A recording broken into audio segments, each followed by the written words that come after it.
Hello everyone and welcome to a chat with the jury. This is the second episode of a series during which we're going to meet all the jury members of Tractor of the Year. Last week we met 5 of them, and in case you missed the first episode, you can always watch it on our social media channels. Today we're going to meet another group of 5 of the 26 professional journalists part of the jury. And in the coming episodes we're going to meet all the others. So for today, let me welcome to Maria Antanaskovic, Klaus Meyer, Stefano Agnellini, Per Magne-Tosse, and Roman Engeler. Hello guys, good to see you. So today we're going to give some insights from your point of view. And to do that, we have 3 very easy questions for you. So ladies first, and let's start with Maria Antanaskovic. Can you tell us where are you from and some details about your magazine? Okay. Hello, everybody. I'm from Serbia, actually, for Novi Sad, it is capital town if you speak about agriculture in Serbia. I'm represent newspaper Poljoprivrednik. It's mean farmer on English language, and we are the oldest magazine this type in Serbia. We exist 65 years, and also we are most important, I can say. We have a lot of topics in our newspaper. We writing about plant production, fruit production, animal husbandry, ecological agriculture techniques, of course, agroeconomist and other important topics for agriculture. Okay, thank you, Maria. Same question goes to Klaus. Where are you from and something about your magazine? Hey Fabio, hey everyone. I work for the magazine Traction, which is relatively new. We publish it online and about 20,000 print copies in Germany, Austria and Switzerland. We're a pure farm machinery journal. Our readers are mostly professional farmers and contractors. And of course, we do a lot of online publishing as well. Same question goes to Stefano. Stefano, where are you from and something about your magazine? Hello Fabio, hello to everyone. I'm Stefano Agnellini from Italy and I am the editor of Trattori magazine. Our magazine was born more than 20 years ago in 1997. At that time it was the only publication completely dedicated to tractors and agricultural machinery. Even today it is a benchmark for farmers, contractors and of course agricultural mechanics company with over 30,000 readers.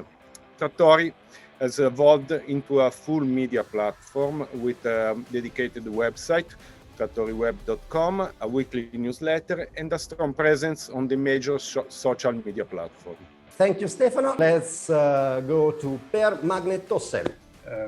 I work for the Norwegian magazine Bedre Gardsdrift, in English Better Farming. We are the biggest farm machinery magazine in Norway. We are going out to about 14,000 readers. We deliver 10 magazines a year. Every year we visit a lot of farmers all over Norway to broadcast their smart solutions in their everyday farming. We are writing a lot about farm machinery and some about buildings and economics. All right, thank you, Per. Last but not least, Roman Engeler. Tell us where are you from and something about your magazine. Hello, everyone. I'm representing Switzerland in the jury of Tractor of the Year, and I'm editor-in-chief and director of the magazine Schweizer Landtechnik. Perhaps you can see it. This is the German version we are publishing under the name Schweizer Landtechnik. We have also a French edition called Technique Agricole. 3/4 of the total circulation of about 20,000 issues are produced in German, and the other part, a quarter, in French. Both magazines are specialized in farm machinery. We are writing from milking robots, milking machines, to tractors until combines and choppers. The magazine is more than 80 years old, mainly active in Switzerland, with a little part in Germany, Austria and France. All right, thank you, Roman. Now let's fly back to Serbia. Let's go to Maria. So Maria, can you give us some little insight about the farm sector in your country, such as how many farms do you have there, how big is the average farm, and what are the main crops in your country? Okay, I don't have fresh data because last year was, pandemic and we miss agriculture consensus. I have officially data from 2012. That was the last agriculture census, and we have a average of farm about 5.4 hectares per farms. It is small, but exists a big difference if you look other parts of country. Exist also farms with a couple of thousand hectares on one side, and other side we have farms with small parcels per one or less surface. If we speak about agriculture production in Serbia, is most important is corn. Actually, Serbia is 10th exporter corn in world, and we have producer about 7.35 million tons per year. Also, wheat and soya, no GMO soya is very important. I can say also in last 10 years and a little more, we have a big expansion of orchard, special apple, and now we are the biggest exporter in Russia Federation, and from 2019 we have producer of apple about 500,000 tons, and also raspberry and plum is very important production for us. And also we have a big difference in type of soil. If you look north and other parts of country, in Vojvodina soil is very good quality, and we have a yield very good. We have actually about 3.5 million hectare arable land. All right, thank you, Maria. Now let's fly to a completely different place. Same question goes to Klaus. Give us some insights of the pharma industry in your country, in Germany, actually. Pleasure. I would say it's a very diverse set of farms here. We have an average farm size of about 30 hectares down in the south. And then we have some really huge farms in eastern Germany where the average size is about hundreds of hectares. It's about 1/3 of the farming area here is pasture, 2/3 are cropland. And the most important types of crops are, of course, wheat and other grains, and of course, corn. All right, thank you, Klaus. Now let's fly to the south of Europe. Let's go to Italy, and the same question goes to Stefano. So some insights about the Italian market. Italy is very famous for fashion, tourism, and food, but it is also an agricultural country that has over 1,500,000 farms. As Maria said before, many of these are small, especially in the areas of central Italy and southern Italy. And in fact, the average area of farm does not reach 10 hectares. In Italy, practically everything is cultivated. Biodiversity is one of the main advantages of our country from the north to the south. But as in the most place in Europe, the main crop in Italy is cereals. More than 3 million hectares of land are devoted to their cultivation. Among cereals, the primacy belongs to wheat, both by area of cultivation and by quantity of production, followed by corn, barley, rice, and oats. Mechanization is obviously very widespread. Let's not forget that in Italy are located many of the tractors and agricultural machinery world's leading company. Currently, about 20,000 of new tractors are sold per year. All right, thank you, Stefano. And now let's fly to the north of Europe. Let's go to Per Magnetosse in Norway. So give us some insight about the farm industry in your country. In Norway, we have about 38,000 farms in total. About 10,000 of them are doing cereals. The best climate in Norway you find in the east side of the country and some in the middle. Our conditions are much like Finland. We are living up in the north, and the temperature, the climate is not suitable for maize, for example. Most of the Norwegian farmers, approximately 28,000, are doing some animal production. Some have pigs, some have chicken, but many of them have sheep and cows. Especially milk cows is the economically important sector in Norway. The Norwegian farmer is quite modern, so in these days over 50% of milk is produced by robots in Norway. Okay, Per, thank you. Now let's go to Roman Engeler. So some information about the farm sector in your country. How big is the average farm there? How many farms do you have there? And what are the main crops in Switzerland? In Switzerland, we have an agriculture with small structures. We have about 50,000 farms. 35,000 are professional farmers. The rest has in addition another profession. The average surface of a farm is a little bit more than 25 hectares. The most part of the farms are mixed farms, have animals, especially milking cows and crop production.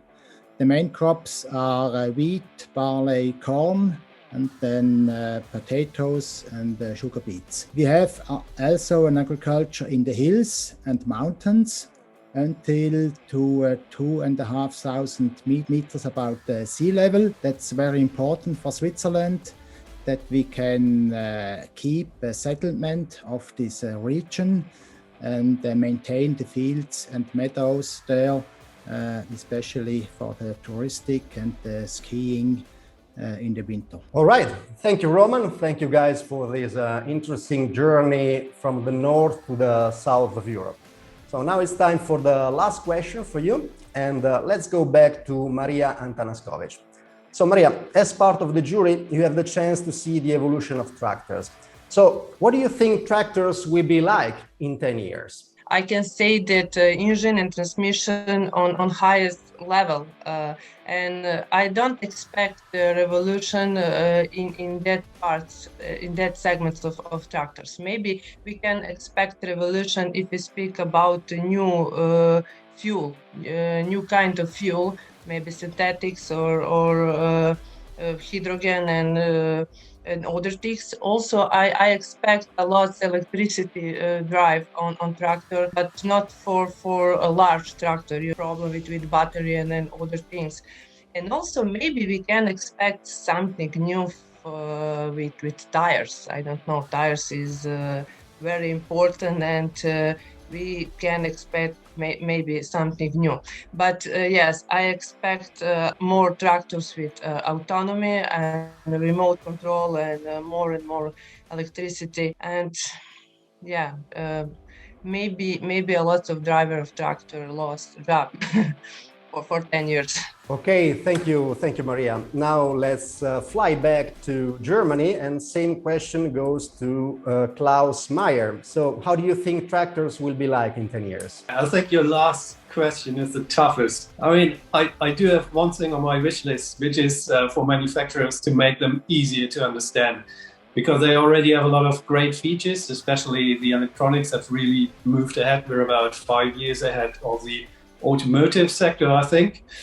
But also, when we go to field tests and we talk to farmers and operators, we always see they don't use like probably at least half of the features that the tractors already have on board.